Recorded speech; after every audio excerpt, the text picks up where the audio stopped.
Okay, the mother went to the hospital. She was frequently the hospital because she was suffering from blood pressure. She had high blood pressure, so from time to time she had to go for treatment and stuff. Ne? So she stayed for some time at the hospital before she gave birth.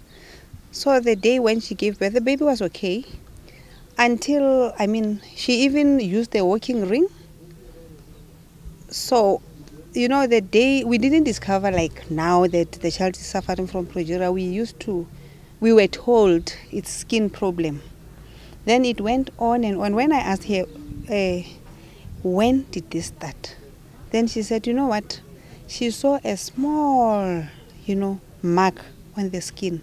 Then everything went on, like she's becoming dark, no more hair.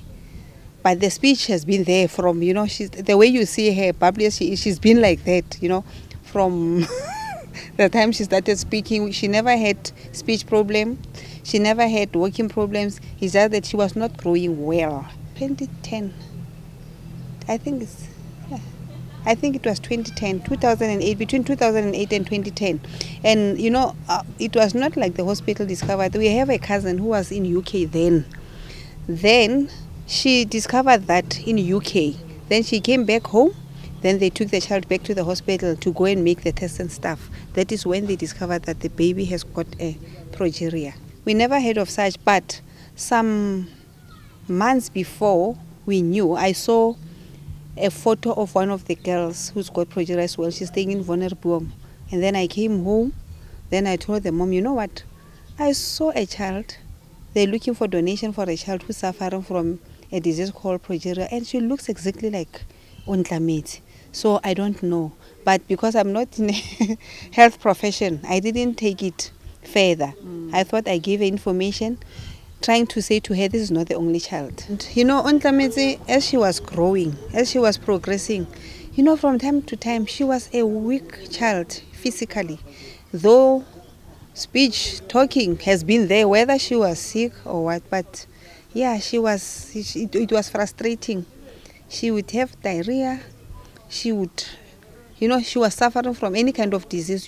We were diagnosing her. Said, hey, maybe it's flu, maybe it's this, maybe it's that. We didn't know. But she was a bit weak. Ontlametse was hoping, she was very, very positive. She never showed any sign of, what if I die? But what she said, you know what? I want to become a motivational speaker now. No more psychologist, because I understand the crash courses. I want to crash and become a motivational speaker. And then from there, I'm going to buy myself a car. I'm going to buy a house for my mom. I'm going to enjoy life to death. I want to do everything so that when I die, I shall have gone through all the stages. Ontlametse was a brilliant girl. I remember the other time, it was last year, she had a dislocation with, somewhere. That is when she started using crutches. It's only last year. She was working on her own. She said to me, you know what, Aunt? You worried here because I couldn't find her in her ward. Mara Ontlametse, you are going up and down. What's wrong? She said, I'm checking these sick people. Are you not? He said, at least I can walk. They can't walk, so I must visit them one by one. They should see what a person should do. Even if you are sick, you can still walk. If you can walk, why don't you walk? You can't keep on sleeping like that. Wow. Then she said to me, you know what is my problem? I said, what's your problem? I'm not very sick, I'm too old. Too old? He said, hey, remember, my age, at the moment, I'm 70 years. And she was only 17.